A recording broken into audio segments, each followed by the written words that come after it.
Salut, j'espère que vous allez bien. On se retrouve aujourd'hui pour une nouvelle vidéo mode. Si vous ne me connaissez pas, d'abord, bienvenue. J'ai une chaîne 100% mode et vous pouvez aussi retrouver mes looks tous les jours sur mon Instagram. On se retrouve après le générique.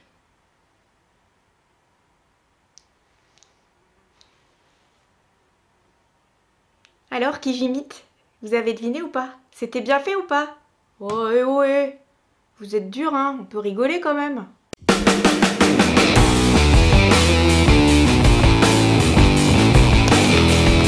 Salut! On se retrouve aujourd'hui pour une vidéo sur ces tendances mode que je trouve absolument abominables.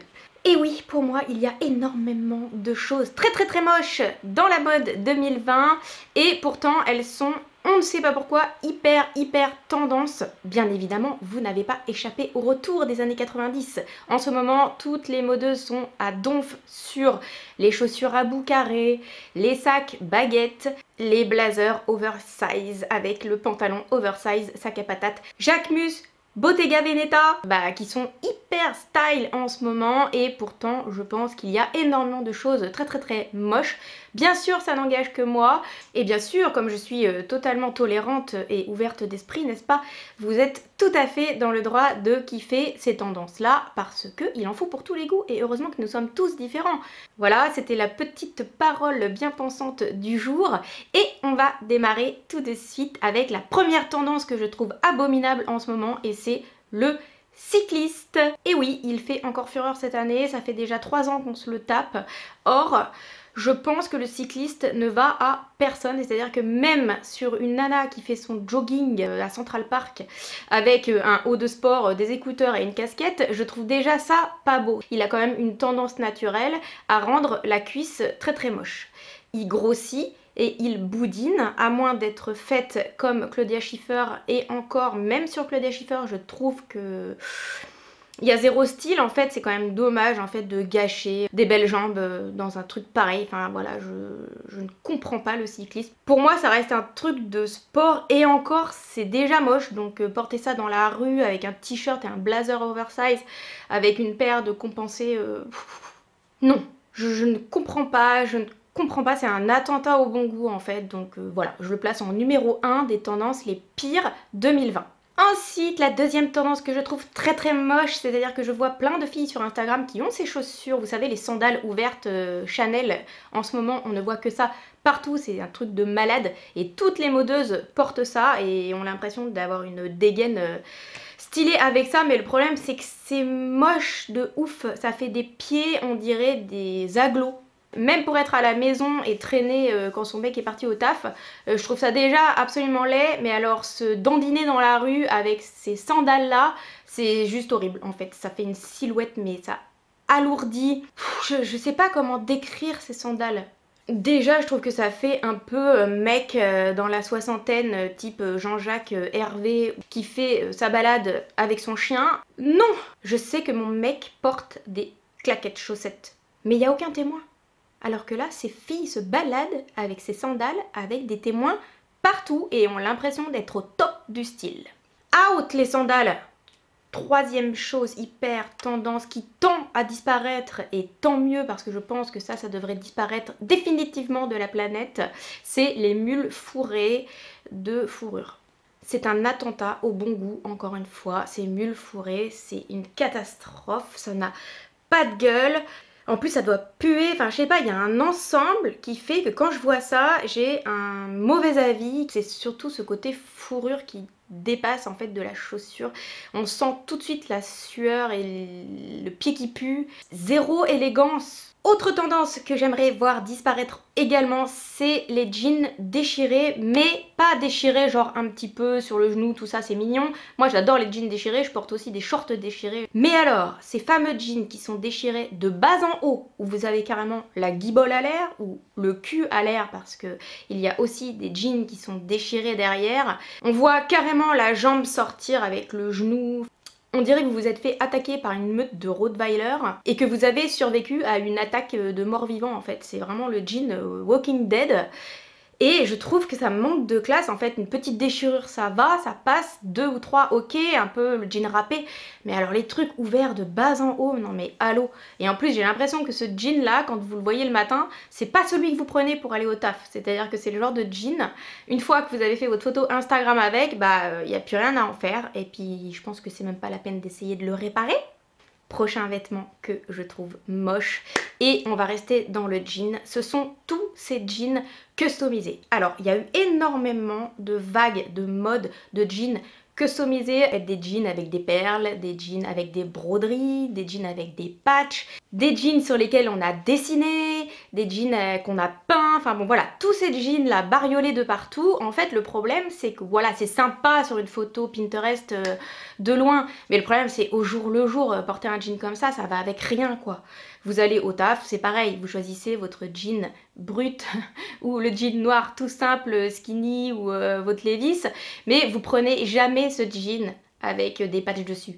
Avouez que vous prenez pas ce jean avec des broderies. Avouez.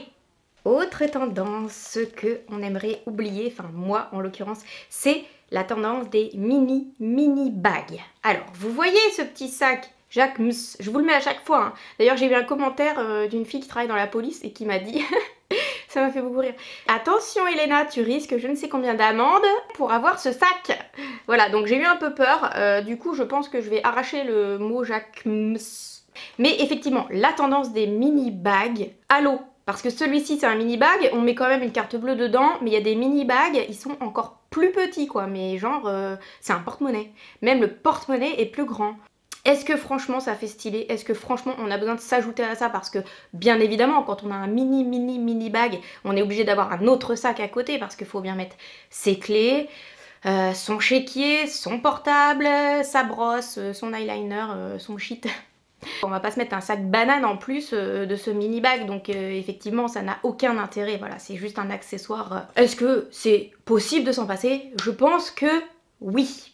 Autre truc que je pense qui est très moche et qui devrait aller très loin sur une autre planète, c'est tous ces détails de choses qui dépassent de votre pantalon, à savoir le string, mais aussi la culotte. Il y a aussi des tendances où on a carrément les collants qui dépassent du pantalon, donc bah écoutez, passons notre chemin. Alors j'avoue qu'il y a une chose que moi j'aimais bien, et d'ailleurs je vous mets une photo pour vous prouver que je le faisais, c'était le caleçon Calvin Klein qui dépassait du jean. À une époque c'était méga à la mode, méga tendance, et c'est vrai que c'était chouette, moi j'aimais bien. Bon, il y avait que les gens qui se la pétaient qui le faisaient, et moi j'en avais un avec mon slibard Tommy qui dépassait. Bon. Quoi qu'il arrive, je trouve que cette tendance de toute façon est à bannir, et puis ça fait un peu vulgos. Autre tendance mode du moment et pas top, c'est toutes les matières satin ou pyjama qu'on porte pour aller dans la rue. En ce moment, on en voit partout sur Instagram, c'est carrément la folie. Ce sont les pyjamas, en fait, habits. Les habits pyjamas. Les pyjamas, mais qu'on porte la journée pour aller bosser. No way! Ça aura toujours l'air d'un pyjama, et quoi qu'il arrive, on a beau être pointu, super stylé et tout, de la mort. Si vous portez ça pour aller au défilé Christian Dior, ok, vous passerez inaperçu. Mais par contre, si vous prenez le métro pour aller bosser, tout le monde va penser que vous avez oublié de vous habiller. Ou tout le monde va penser que vous êtes somnambule. Même chose pour toutes les robes qui font chemise de nuit, qui font combi de nuit avec le satin et la dentelle. On laisse tomber. Autre tendance qui, je pense, manque énormément de classe, c'est toutes ces robes t-shirt oversize. Alors, clairement, c'est fait pour faire penser que vous avez pris le t-shirt de votre mec. Ça peut être super sexy quand vous êtes le soir dans la cuisine. Mais franchement, dans la rue, les robes t-shirt extra larges, je pense que la robe t-shirt est l'antithèse du sexy. Ça fait un petit peu lazy, ça fait un petit peu feignasse. Ça fait un petit peu, je mets ma robe t-shirt pour aller chercher le courrier et je rentre vite chez moi en courant. Ça reste que mon avis. Pour moi, autre fail mode, c'est tous ces soutiens-gorge ou hauts top dont on se sert en fait comme top. C'est-à-dire qu'au lieu de mettre un top, un t-shirt, une chemise, une blouse, on met juste un soutien-gorge en fait. Donc en général on porte ça avec une taille haute quand même pour qu'on voit pas trop de surface de ventre, mais je trouve ça pas joli. Et puis franchement, sincèrement, où est-ce qu'on peut se permettre de porter ça, quoi? Et l'inverse existe, c'est-à-dire t'es habillé en haut, mais par contre tu te traînes en culotte. C'est-à-dire qu'en fait, ce sont même pas des mini-shorts d'été, c'est vraiment des culottes. Tu te traînes en culotte. Alors, ou soit t'as le bas et t'as pas le haut, ou soit t'as le haut et t'as pas le bas. Bientôt, on n'aura ni le haut ni le bas, et puis bientôt, on se mettra à poil. Mais après tout, chacun fait ce qu'il veut. Moi, j'ai rien contre les gens qui se mettent à poil. Mes parents étaient nudistes, ça m'a jamais posé de problème. Autre tendance dont je ne suis pas méga fan, ce sont tous ces accessoires et ces vêtements où les logos des créateurs sont maxi.